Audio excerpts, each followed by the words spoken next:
श्रोताओं का स्वागत है हमारे YouTube चैनल आसर वृंदावन में।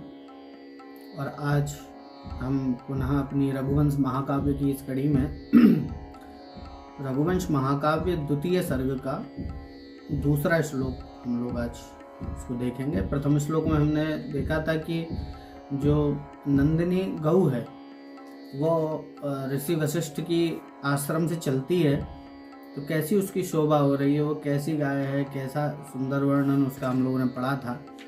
और राजा ने उनकी सेवा के लिए उनको खोला, जो कि दुग्ध पीत वत्स बद्धाम ऐसी गाय थी जिसका दूध पी लिया गया है और जो सुदक्षिणा के द्वारा इसकी पूजा कर दी गई है, माला इत्यादि चंदन इत्यादि उसके लगा दिया गया है। ऐसी गौ जब आश्रम से चल रही है तो उनके पीछे ही पीछे उनकी सुदक्षिणा नाम की जो पत्नी है वो भी चल रही है। अब वो कैसे चल रही है इसका वर्णन सुंदर बड़ा कालिदास महाकवि कालिदास जी ने यहाँ पे किया है। तो आइए उस श्लोक का हम लोग उच्चारण करके श्लोक की व्याख्या देखते हैं। तस्याकुरन्यास पवित्र पांसुम अपांसुलानां धुर कीर्तनीया मार्गम मनुस्वेश्वर धर्म पत्नी श्रुतेरिवार्थम स्मृतिरन्वगच्छत। आहा, बड़ा ही सुंदर। आइए अन्वय देखते हैं पहले। अपांसुलानां धुर कीर्तनीया मनुष्वेश्वर धर्म पत्नी तस्याः खुरन्यास पवित्र पांसुम मार्गम स्मृति श्रुतेः अर्थम एव अन्वगच्छत।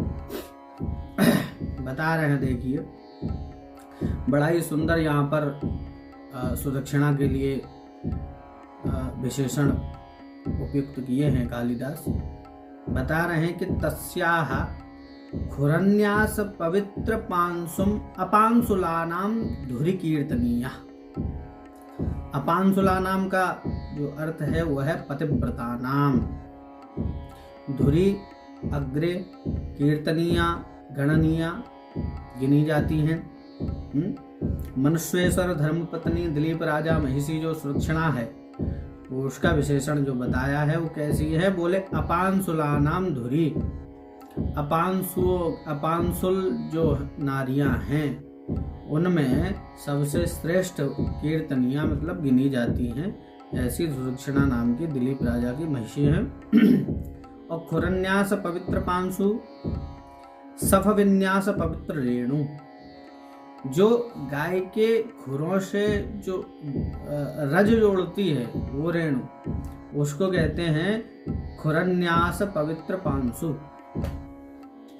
और तस्याः वशिष्ठ धेनु, वशिष्ठ मुनि की जो धेनु, तस्याः मार्गम यानी पंथानम, स्मृति ही धर्मशास्त्रादि इत्यादि, श्रुतेः वेदस्य अर्थम अभिधेयम इव यथा अन्वगच्छत अनुससार। तात्पर्य है कि पतिव्रतासु नारीषु अग्रगण्या सुदक्षिणा नाम्नी राज्ञो दिलीपस्य भार्या यथा मनवादि स्मृति श्रुते अर्थम अनुसरति तथैव नन्दिन्या मार्गम अनुसृतवती।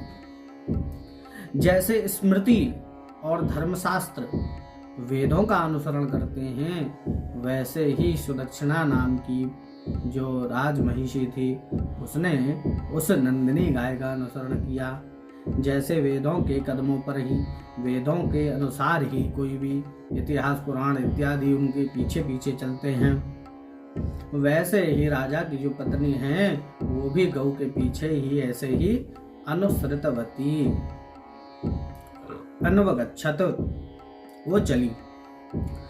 और अपांसुल का जैसे अगर हम समास करें तो पांसवो दोषाः सन्ति आसामिति पांसुला, और न पांसुला अपांसुलाः तासाम अपांसुलाना इति। तो पांसव कहते हैं, अगर इसको जाने तो पांसव कहते हैं कि जो स्वैरिणी स्त्री होती है उसको पांसुल कहते हैं, पांसुला। जो अपने पति के अनुसरण ना करके और जो स्वैरिणी है, स्वविहारिणी है, उसको पांसुल कहते हैं। तो यहाँ जो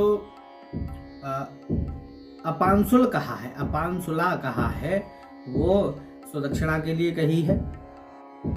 और उनकी धुरी जो पतिव्रता नारियों की, भाई जो स्वैरिणी है वो पांसुला हो गई, और जो स्वैरिणी नहीं है वो अपांसुला हो गई। तो जो अपांसुला है और उनकी भी धुरी है वो सुदक्षिणा नाम की पत्नी है। वही बता रहे कि अपांसुला नाम धुरी कीर्तनीया मार्गम मनुष्य सर धर्म पत्नी श्रुते रिवार्थम स्मृति रणवगच्छत। जैसे वेद के अर्थ को अनुसरण करते हुए धर्मशास्त्र चलते हैं, श्रुति चलती हैं, वैसे ही उस नंदिनी गाय का अनुसरण करते हुए सुदक्षिणा चली है उनके पीछे पीछे। बड़ा ही सुंदर कालिदास जी ने यहाँ पर उनका एक उदाहरण दिया है, तो ये समझने का है। तो आपके समझ आया होगा और उम्मीद करता हूँ आगे भी समझ में आता रहेगा और हमको भी समझाने में आनंद आता है, तो और मैं अच्छे से आपको अच्छे से और समझा पाऊँ। तब तक के लिए आपसे विदा लेते हैं। और हमारे चैनल को सब्सक्राइब नहीं कराया जिसने, तो सब्सक्राइब कर दीजिए और आपका आशीर्वाद हमें प्रदान करते रहिए। तब तक के लिए नमस्कार।